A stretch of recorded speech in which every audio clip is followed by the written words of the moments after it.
Boa noite, cara. Só aguardar o nosso mestre aí retornar.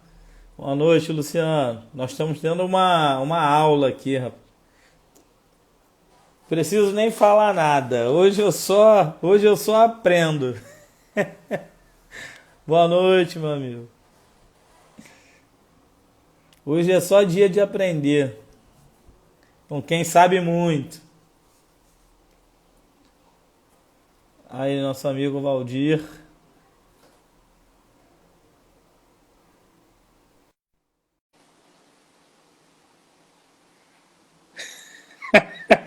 Que bom, hein, Luciano? Fala, professor. Roberto, então contando para o pessoal, eu era muito ruim, né? Muito fraquinho, só tirava o último lugar. E aí, vou voltar à história, pode ser que tenha alguns perdidos. É, o clube, o meu técnico foi embora e entrou um novo treinador. E aí a piscina era uma piscina de 25 com 6 raias. A equipe, ele levou gente de fora que o acompanhou na equipe, então ficou muito pequena a piscina. Como eu era muito ruim, o cara o treinador me tirou da equipe, né? Mas eu não saí não, eu fui lá o professor que tinha me ensinado a nadar, falei, ó, deixa eu treinar aí num cantinho, fora do horário, e você pega o treino para mim lá da equipe e eu vou fazendo aqui sozinho. E aí fiquei treinando um tempo sozinho. E aí apareceu uma prova,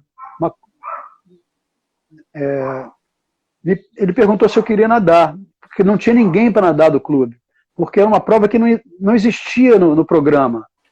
Era a prova de 400 medley. Essa prova tinha acabado de ser introduzida nos programas de provas, né? Só para o pessoal ter uma ideia, inclusive nadadores aqui, nos Jogos Pan-Americanos que eu nadei em 1967, a prova de medley não existia. Era a minha melhor prova e eu não pude nadar essa prova lá no Pan-Americano. Entendeu? Então, o medley, 400 medley, 200 medley, eram provas que foram introduzidas aos poucos nas provas oficiais da Federação Internacional. Olha que coisa engraçada. Muito. Ninguém imagina que isso aconteceu tão perto, há tão pouco tempo. Né? Então eu nadei essa prova de medley, né? 400 medley, me arrastei, né? Porque eu não treinava para isso, eu nadava assim, os 4 nados, me arrastei e fui terceiro colocado, foi minha primeira medalha, mas só tinham 3 nadando, né? Por isso que eu fui terceiro colocado. Mas aí, como não tinha nenhum nadador de Pô, eu já medley tava no aqui, já Botafogo, tava comemorando. Eu falei, caraca, a primeira prova do professor já foi o terceiro. pois é, mas não tinha ninguém, eram só 3, por isso que Mas, eu fui o terceiro. mas só de completar 400 medley, quem nada sabe que é dolorido nadar os 400 medley. Pois é, doloroso. Só para você ter uma ideia, o pessoal ter uma ideia, eu nunca mais esqueci o tempo que eu fiz nessa prova. Eu fiz 6 minutos e 28 segundos nos 400 metros medley. É tempo pra caramba, entendeu? Mas aí o técnico viu aquilo, como não tinha nenhum maluco querendo nadar o medley, então vamos treinar você. Ele gostou do meu desempenho, né? Embora eu tenha chegado lá atrás de todo mundo, e aí me pegou para treinar. Eu comecei a treinar, e o meu ídolo era aquele meu amigo Paulo Figueiredo, que eu contei a história da travessia, e ele era um dos melhores do Rio, ele era o segundo melhor do Rio no medley. O primeiro melhor do Rio era um nadador do Flamengo, Roberto Alvarez de Sá, que era o recurso da Carioca, risadinha. Daí, no ano seguinte, eu nadei o estadual. Adivinha o que aconteceu? Dos 6 e Campeão. 28, dos 6 e 28, eu bati o recorde estadual com 5 e 16. Olha a distância. 5 e 28, em um ano eu fui para 5 e 16. E esse ano eu tinha começado a treinar também polo aquático. Entendeu? O meu técnico me proibiu de treinar polo aquático, mas eu falei para ele, olha, não é possível, eu vou treinar, eu gosto muito, gostei muito. Eu era amador, nós éramos amadores. Eu falei, eu vou treinar à noite. Era depois do treino de natação. Então, o que acontece? Eu passei a ter um volume e uma intensidade de treino que não era comum naquela época para os nadadores. né? Porque eu treinava natação, acabava o treino de natação, entrava no treino de polo aquático, que era todo dia também. E final de semana eu pegava onda. Então eu era uma pessoa que não saía da água. Então em um ano eu tive um avanço, uma melhora incrível. 5,16. No ano seguinte, um ano depois, do 5,16, eu baixei para 5,5. Baixei 11 segundos no 400 medley. E eu fiquei absoluto no Brasil. O segundo tempo do Brasil era 5,18. Eram 13 segundos atrás. Naquela época você treinava muito pouco. A gente treinava 3.000 metros, 3.500, 3,5, 4. Mas não passava disso o treino. Eu acho que eu teria melhorado mais se eu tivesse continuado. Eu parei de nadar muito cedo porque eu era de família humilde, eu tive que trabalhar, comecei a trabalhar muito cedo. Então, mas eu acho que esse divórcio na base é muito ruim. Por exemplo, nos clubes que eu trabalhei com natação, no período de base, eu dava polo aquático para o pessoal da natação. Os meus atletas jogavam polo aquático. Inclusive no Tijuca, que eu fui treinador de polo aquático e depois treinador de natação, eu tinha uma intimidade muito grande com o pessoal do polo, todos os treinadores tinham sido meus atletas ou amigos, né? Então, no período de base da natação, eu colocava os meus nadadores para treinar junto com a equipe de polo também, alguns dias. Eles adoravam, inclusive as meninas. Inclusive, pouca gente sabe, né? Uma outra historinha, que o polo aquático feminino do Brasil começou lá no Rio de Janeiro, pelo menos, começou no Fundão. No Brasil não existia torneio. Nós montamos a primeira equipe de polo aquático lá. Fizemos um jogo exibição, a pedido da Confederação, da CBDA, era um torneio, era um campeonato brasileiro masculino, e nós fizemos um jogo exibição com as duas equipes femininas que nós tínhamos, e a partir dali, no ano seguinte, organizaram o primeiro brasileiro de polo aquático feminino, entendeu? E eu acho, entende, que não é possível hoje conciliar a natação. Para a maioria dos nadadores, a maioria das provas são muito específicos, né? Mas nós vemos aí que grandes fundistas estão nadando provas nos Jogos Olímpicos e nos Mundiais e nadando as provas de águas abertas, né? O italianozinho lá que se debate todo lá na água, ele é bom pra caramba, é um atleta impressionante e, no entanto, ele foi, se não me engano, segundo no Mundial, nos 1.500, num deles que eu assistia, e fez sucesso nas águas abertas, né? Nada águas abertas. E tem alguns que estão nadando que a gente não conhece, porque não são vencedores. Então existe essa possibilidade para os fundistas, né? Os treinadores naquela época, eles achavam que Só te interrompendo, pois não. professor. E é engraçado assim que os nossos grandes nadadores hoje em águas abertas, assim, a Orlando Carmo, a Ana Marcela, eles treinam basicamente 90% do treino deles ocorre em piscina, né? Eu estava assistindo uma live claro. Tem que ser. O treino deles é todo em piscina do Pocente. Sim, mas tem que ser em piscina. Eles conseguem controlar todas as variáveis bem melhor em piscina. Exato. E são nadadores claro. que são tão treinados, tão acostumados a competir, que eles não precisam estar ali no local de competição para saber as variáveis. Exato. O nado no mar, ele tem alguns nadadores que gostam, tem possibilidade de fazê-lo, né?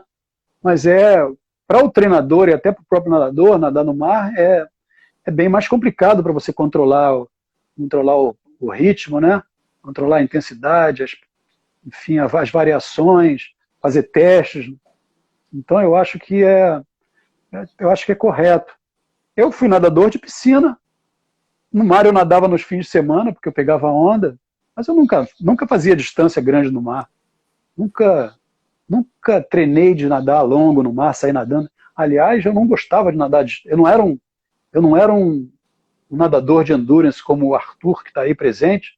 Eu fico impressionado com os treinos que ele posta, né, que eu vejo ele fazer. Eu jamais faria isso. Eu fui sempre um nadador para distâncias medianas, meio fundo. Eu não conseguia ter aquela paciência para ficar horas e horas treinando. E aquilo, você se torna Aquilo ali vira uma religião, não é verdade?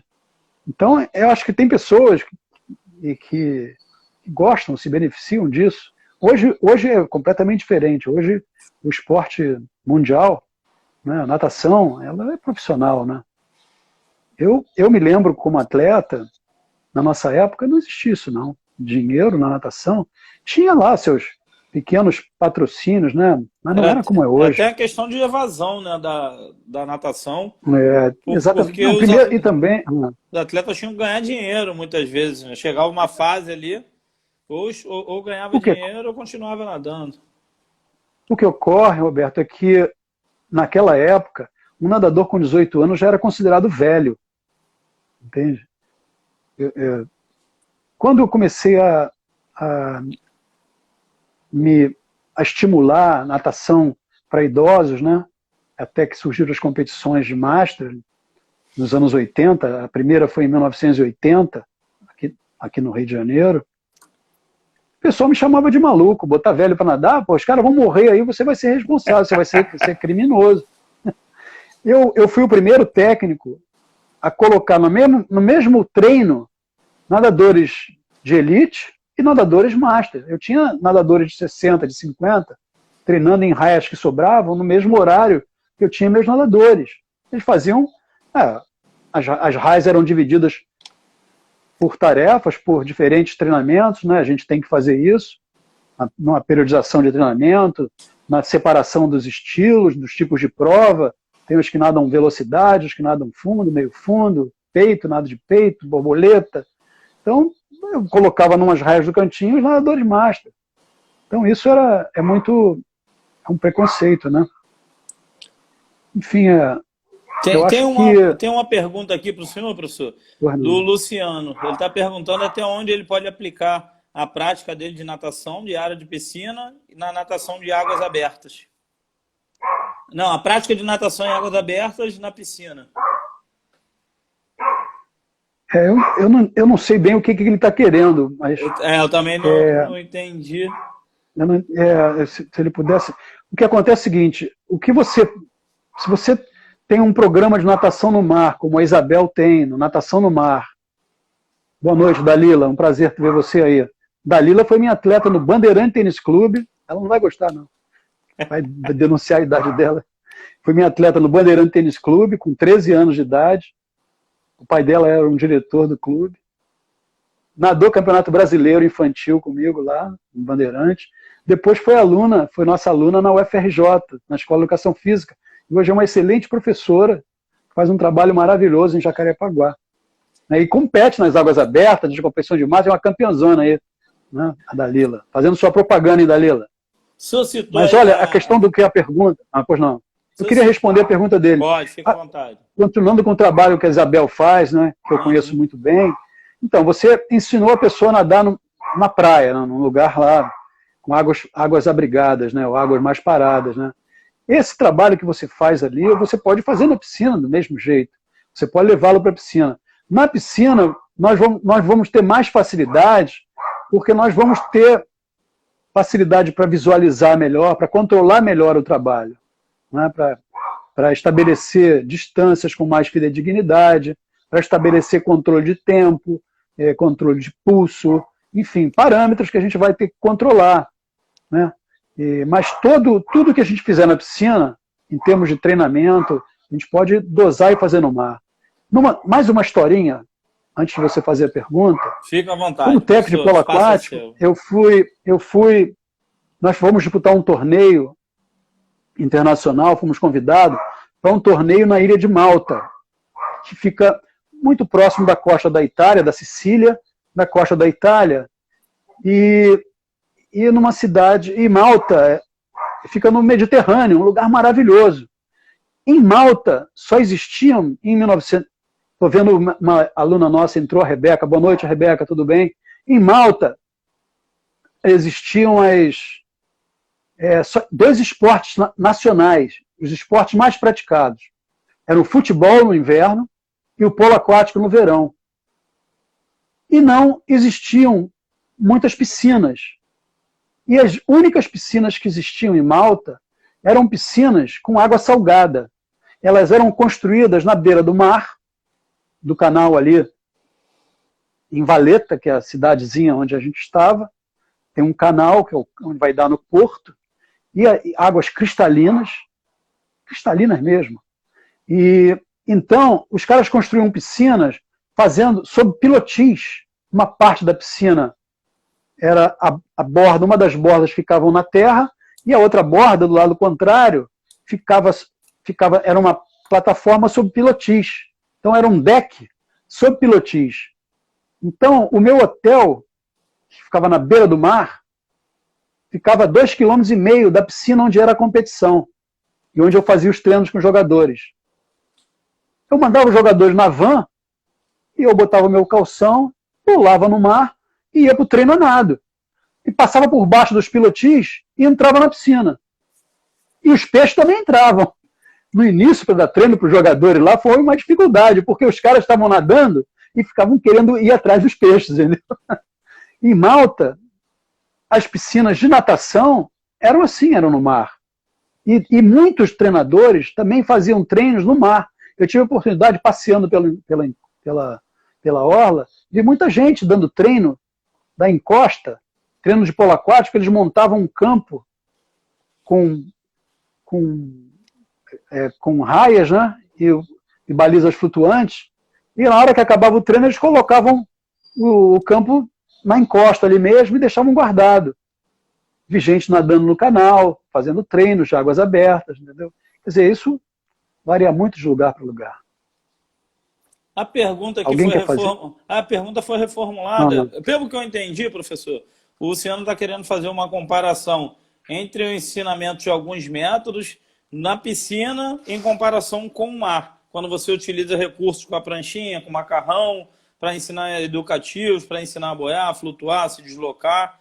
Eu vejo que o mar, às vezes, tem algumas vantagens, se você pensa na questão da flutuabilidade, da facilidade de se boiar na água, mas na correção, dá para se corrigir também técnica no mar. O mar, ele não é igual todos os dias. Então, tem dias que dá para a gente fazer esse tipo de trabalho, quando não tem vento, quando não tem corrente, quando tem menos onda, quando o mar não está balançando tanto. O mar hoje, por exemplo, Copacabana estava perfeito, assim, estava liso. Então, é um tipo de treino que nós utilizamos para fazer alguns educativos, para corrigir o nado dos nossos atletas. E já na piscina, a piscina é um ambiente mais controlado, é um ambiente mais estático.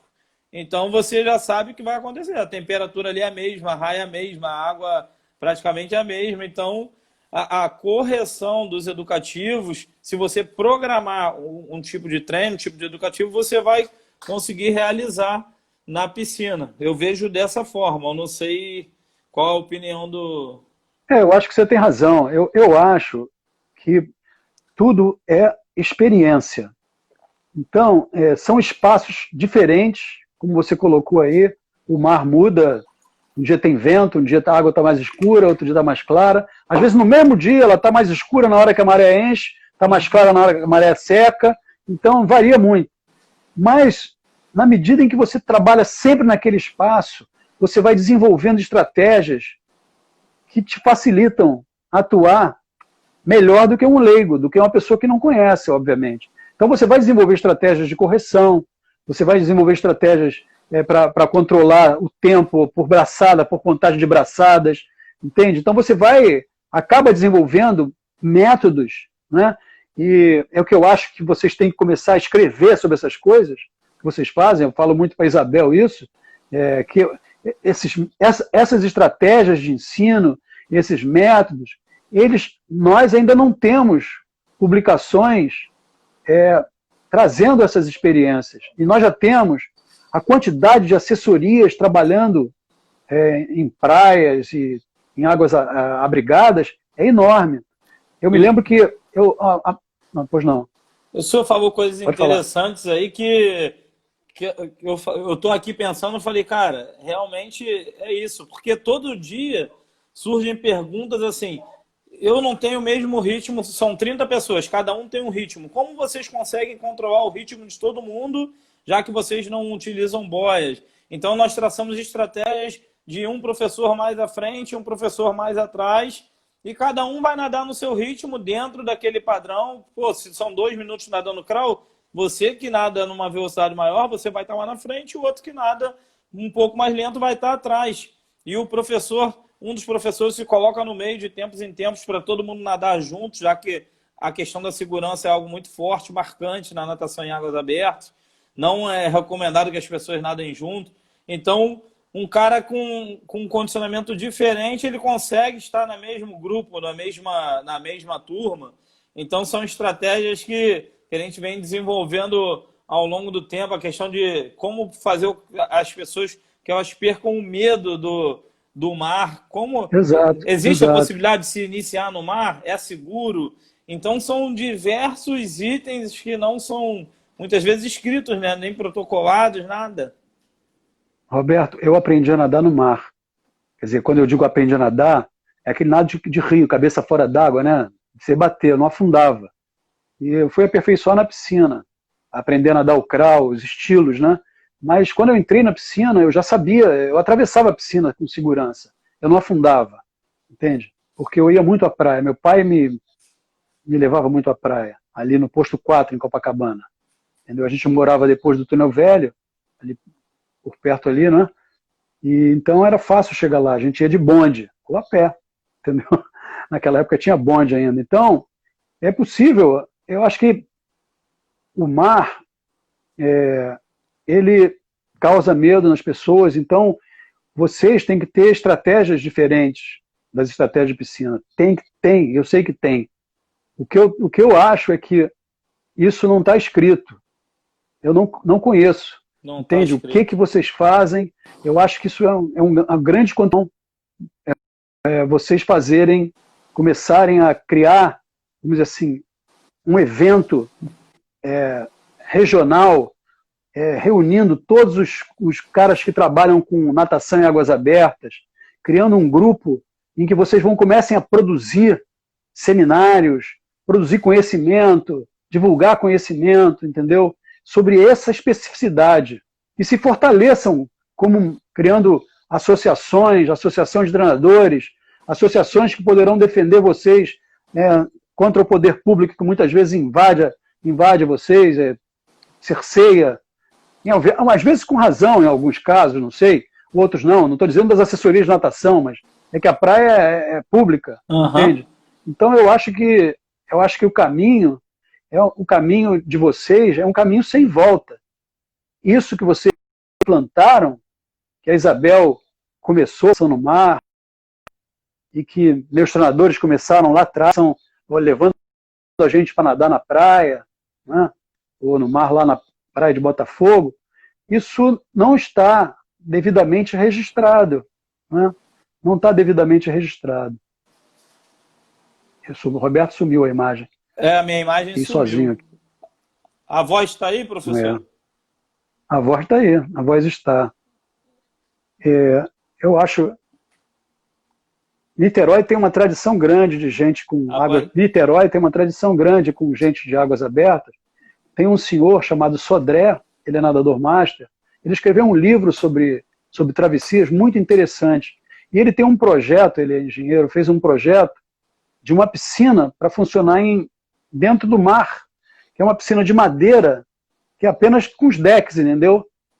Um deck para que você possa colocar as pessoas nadando 25 metros. Era um projeto interessante. Mas outras cidades, eu visitei, por exemplo, há muitos anos atrás também, em 1973, eu estive no primeiro campeonato mundial de natação organizado pela FINA, pela Federação Internacional. Foi quando a FINA resolveu criar os campeonatos mundiais de natação. Não é? Isso é uma outra historinha. Só existiam os Jogos Olímpicos e os Jogos Pan-Americanos. E os Jogos Europeus, o Campeonato Europeu. Né? Aí a FINA resolveu criar o Campeonato Mundial. O primeiro Mundial da história da natação foi em Belgrado, a antiga Iugoslávia. E eu fui nesse campeonato totalmente por acaso. A minha filha diz que eu sou uma pessoa aleatória, porque eu já fiz tantas coisas diferentes na vida, que ela me chama, você é aleatório. A minha filha mais velha, 18 anos. O que aconteceu? naquela época, a Rede Globo tinha feito um contrato, primeira vez que ia ser transmitido ao vivo um campeonato de natação pela televisão. E a Globo fez um contrato com a Federação Internacional para transmissão direta. E naquela época nós tínhamos um grande repórter. Nós tivemos o privilégio, eu tive o privilégio de tê-lo como amigo, de conversar com ele como eu estou conversando com você, que era uma pessoa iluminada, boníssima, além de tudo, um profundo conhecedor de natação. E ele era repórter do Globo, repórter esportivo. O Globo fazia um acompanhamento intenso dos nossos campeonatos, com publicações de páginas inteiras. O campeonato estadual, eles publicavam 2 páginas, com todos os resultados, descrição até das provas. Então, o nome dele, você vai saber, e todos aí vão identificar, porque ele é muito conhecido, ele se chamava Júlio Delamária. Ele era tão bom que ele deu lugar àquele parque aquático lindo que nós temos aí no Rio de Janeiro. O Júlio, infelizmente, ele seria o repórter, o comentarista a estar no Campeonato Mundial em Belgrado. Só que, numa viagem que ele fez, porque ele também cobria tênis e, se não me engano, automobilismo, e numa viagem que ele fez, um voo que foi um voo trágico, muito noticiado no Brasil, foi um voo da Varig que caiu em Paris, perto de Paris. Ele morreu nesse voo. Nesse voo morreram outras pessoas famosas também, artistas, etc. Então, a Rede Globo não tinha ninguém que soubesse falar de natação. Nessa época, eu era técnico de polo aquático no Flamengo e de natação no Bandeirantes. Eu tinha 24 anos. Em 1973, eu tinha acabado de me formar. Eu me formei em 1972, em licenciatura. Mas eu falava inglês. A esposa do Júlio, a Miriam Delamária, que também trabalhava na Rede Globo, saiu que uma doida procurando um treinador de natação que soubesse, que falasse inglês. E ela teve dificuldade de encontrar, porque os treinadores não falavam inglês, não dominavam a língua. E ela foi bater lá no Flamengo. Alguém falou para ela, talvez o meu treinador, o Pavel, né? Que o meu treinador tivesse falado, que era muito amigo dela. E ela perguntou para mim, você toparia ir como comentarista lá para o Mundial? Eu falei, claro. Vocês vão me treinar? Vamos. Então tá bom. Treinaram coisa nenhuma, me botaram no maior fogo lá. Mas aí, nessa viagem, quando acabou o campeonato, eu fui para um lugar chamado Dubrovnik, na costa da Croácia hoje, e que lá tudo também é no mar. Mar Adriático, salgado pra caramba, tem muita natação no mar. Lá eles fazem uma coisa interessante, que vocês podem implantar, né? Você que é um empresário, você é um empresário, né? Um pequeno empresário. Estou longe, pequenininho. Pois é. Mas lá eles têm, não sei se ainda mantém, mas eles têm naquela região, no verão, circuitos de travessias turísticos. Como é que funciona isso? É um pacote turístico que os nadadores americanos ou de outros lugares da Europa compram esse pacote e eles vão lá. E aí você tem uma excursão turística em que vocês fazem diversas travessias juntos, de ponto a ponto, acompanhadas com segurança e troço, e ficam em hotéis bons. É um troço de papa fina, né? Um troço que deve ser do barulho que é. Eu vi a propaganda uma vez disso, rapaz, uma propaganda linda, maravilhosa, entendeu? Era um circuito que era na Croácia, naquela região, Split, Dubrovnik, e por aí vai. E os lugares são que tem muitas ilhas. E o mar é água morna, né? No verão, a água é boa e muito cristalina. E muito salgada, você flutua. Eu deitava lá, rapaz, a barriga ficava de fora, assim, lá em cima, de tanta flutuação que tinha.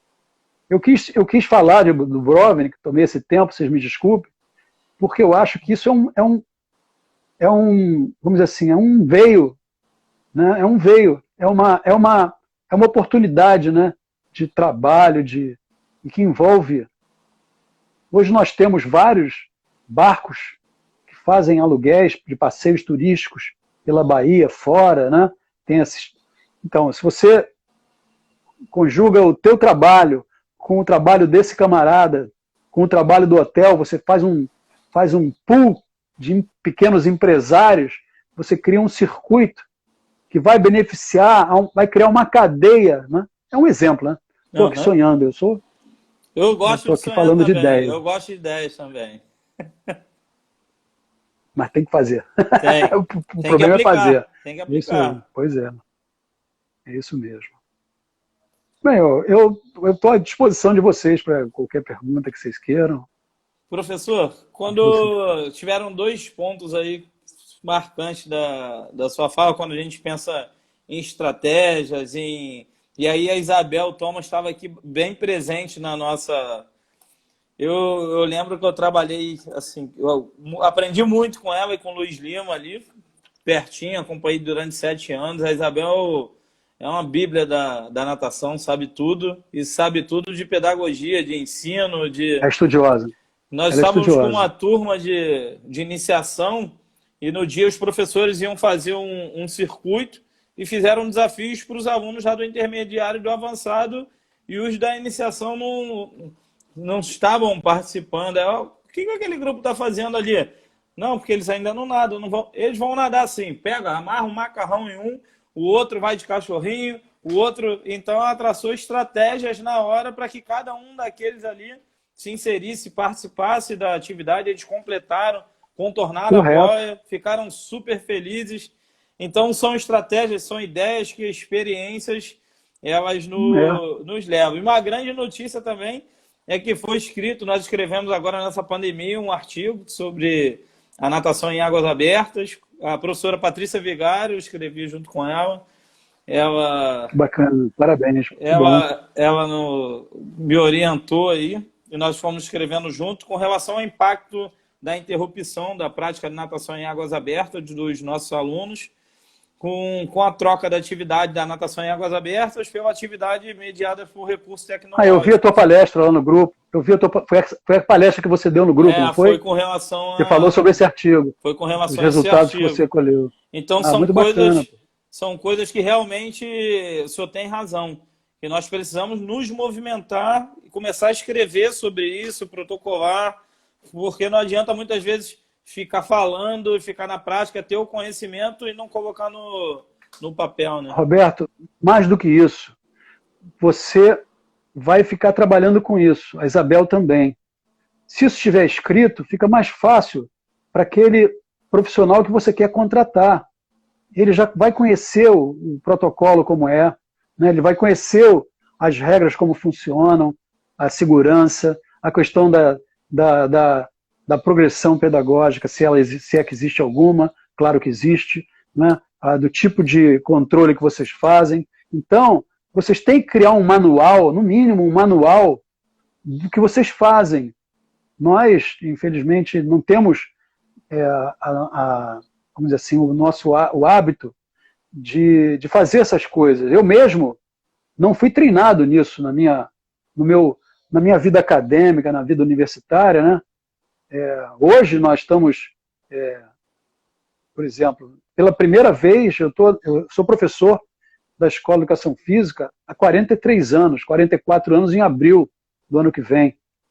Pela primeira vez, com a entrada do professor Guilherme Tucha, que estava nos assistindo aí, nós conseguimos montar um grupo de pesquisa dentro do departamento. Pois é, mas não tínhamos um grupo de pesquisa com uma pessoa já treinada na sistemática do método científico, né, na busca da verdade através da problematização, né, das hipóteses. Ele disciplina, ele instiga, entende? Então nós não fomos. Outros colegas que foram para outras áreas tiveram esse estímulo. Nós do esporte, na educação física, não tivemos, porque a educação física, a pesquisa na educação física, ela começou pelo lado mais voltado para a área médica, a área da saúde. Tanto é a Patrícia Vigário, se ela estiver conosco aqui, ela vai corroborar comigo. Com certeza. A Patrícia, ela teve a formação dela inicial dentro do Laboratório de Fisiologia do Exercício da Escola de Educação Física, com a professora Fátima Palha, que foi treinada pelo professor Dr. Maurício Rocha, um grande ícone, uma das maiores figuras da fisiologia do exercício no Brasil, se não na América Latina. foi o primeiro laboratório de fisiologia do exercício, talvez na América Latina, levando conhecimento, treinando pessoas para a América Latina toda, lá dentro da Escola de Educação Física. Então a Patrícia abraçou essa área mais cedo, porque ela é muito jovem, e ela teve o privilégio de gostar dessa área e de entrar por essa área. Nós que somos da área esportiva, pedagógica, nós não tínhamos isso. Só para dar uma ideia para o pessoal, eu cursei o meu mestrado em educação na área de tecnologia educacional na Faculdade de Educação da UFRJ. E comecei o mestrado em 1979. Levei 4 anos para terminar o mestrado, porque era o meu primeiro casamento, eu tive filho no meio do caminho, era treinador de natação em polo aquático, era professor na universidade já, em 40 horas, então era uma loucura. E era professor no estado também, da rede estadual. Então, o mestrado eu fiz em tecnologia educacional. Naquela época, na Faculdade de Educação, que é mais antiga do que a Escola de Educação Física, não existiam grupos de pesquisa. Linhas de pesquisa não existiam no mestrado. Ou seja, no programa de pós-graduação da Faculdade de Educação, na década de 1970, não existiam grupos de pesquisa. Você entrava no mestrado, tu apresentava o teu projeto, que não tinha nada a ver com ninguém lá, às vezes. Entende? Durante o percurso, o projeto era mudado de acordo com o sabor dos ventos, mas não existia uma linha de pesquisa definida, ou linhas de pesquisa definidas. Hoje nós temos linhas de pesquisa definidas nos programas de pós-graduação. O programa que a Patrícia participa é muito voltado para o esporte, para desporto. Né? Fundamental, porque não existe estudo sobre isso no Brasil. Se existe, é muito pouco. A Suan acertou em cheio. Aliás, eu quero dizer, que a Patrícia não sabe, eu sou pedagogo formado pela Suan. Eu fiz pedagogia na Suan. Porque eu estava com um tempo livre e me ofereceram uma bolsa, mais uma historinha, uma bolsa de estudos. Você escolhe o curso que você quiser para ser o nosso treinador de polo aquático nos Jogos Universitários. E aí eu olhei, o curso que mais se aproximava da educação física, onde eu podia liberar disciplinas, né, dispensar, era pedagogia. Então eu cursei pedagogia e me formei em pedagogo em 1977, pela Suan. Entende? Somos colegas. Bem próximos. Aqui, tá falando Jura? Próximo. Já ficou sabendo agora. Pois é, juro. Vai lá nos alfarrábios lá da Suan. E o senhor só falou verdade, professor. Assim, eu levei, entre a minha formação, me formei em 2008, lá na UERJ. Fiquei 10 anos parado, sem estudar, só na área prática. E voltei, fiz o meu mestrado em 2018. Então, demorei 10 anos para voltar a estudar. E estou encantado, assim, não pretendo parar. Hoje consegui estar próximo a vocês lá no grupo de estudo da UFRJ. Só tem Bíblia Parabéns, da natação. Parabéns, Roberto. São muitas experiências, muitos ensinamentos. Nós estamos liderados lá pelo professor Guilherme, que tem esse tato com a pesquisa. E a ideia é trazer o paradesporto, aliar o paradesporto com a natação, para desenvolver algum tipo de pesquisa, algum tipo de estudo, algum tipo de projeto, e estar somando lá com o grupo. Então, perto de grandes profissionais como vocês, aí vai ficar muito fácil. Se Deus quiser. Obrigado pelo acolhimento aí, pela humildade, pela aula que o senhor deu e nos dá a cada dia. Não poderia ser diferente. Já tinham me falado assim, da pessoa que você é, do coração que você tem. Todo mundo que eu encontro sempre tece muitos elogios. A professora Patrícia é sua fã aí, sua grande fã, fala muito de você. É mútuo. Essa coisa é mútua. Gosto muito da Patrícia. Foi uma excelente aluna e se formou e continuou com a gente lá ajudando. E é uma pessoa. Eu acompanho a Patrícia no Facebook, porque ela é uma facebookiana assídua, e acompanho a carreira dela. Mas é bom porque eu posso acompanhar a carreira dela, o que ela está fazendo, as coisas bacanas. Ela sabe que eu compartilho as coisas dela e coloco para os nossos alunos verem. Tem um grupo de Facebook informal da Escola de Educação Física, onde muitos alunos participam. Então, muitas vezes eu coloco coisas que ela põe, eu compartilho para eles ficarem sabendo, entende? Do que está ocorrendo, dos cursos que estão sendo oferecidos pela SUAM e tudo. Eu faço essa ponte. Eu agradeço muito a Patrícia por essa possibilidade que ela nos proporciona, né? A ideia é sempre... E certamente vai aparecer aluno lá. A ideia é sempre agregar e buscar conhecimento, né? Roberto, eu que agradeço muito essas oportunidades. Eu sou um dinossauro, né? Que sou um dinossauro. Que isso, eu sou um dinossauro. Que Sou um dinossauro. Então, lidar com esses equipamentos, eu comecei a fazer curso de computação lá em 1995, mas mais uma historinha só para terminar. Eu era técnico de natação na Tijuca, quando começou essa coisa de computação, né? E aí, rapaz, não tinha computador pessoal, não existia isso. Eu não sei se tem alguém da minha idade aí, o mais próximo deve ser o Leandro, se ele ainda estiver por aí. E naquela época existia um tal de TK. Era um computador que rodava auxiliado com um gravador cassete. Então a gente usava fita. E eu fiz um programa para avaliar os meus atletas, fazer avaliação dos meus atletas de natação nesse TK. Eu levava horas para fazer as coisas, entendeu? Então foi a partir dali. Mas eu sou um dinossauro. Então é um grande prazer participar dessa. Foi um grande prazer. Conte comigo para o que você precisar. Estamos juntos aí. Quando acabarmos essa pandemia, apareço um dia lá para dar uma nadada com vocês. Muito obrigado. Obrigado ao pessoal que... Sua presença. Pode cobrar. Obrigado ao pessoal que se manteve aí até agora. Muito obrigado aos ex-alunos, ex-atletas, professores, colegas, amigos. Foi um prazer grande estar com vocês. Obrigado, Roberto. Gostaria de mandar você que comanda agora para todo mundo que prestigiou a gente, que assistiu essa sua grande aula através de um bate-papo de uma forma tão simples. E parabenizar aí o nosso amigo Arthur Pedrosa, né? Pelo aniversário de casamento. Isso é um momento especial. Parabéns, Arthur. Acho que são 17 anos.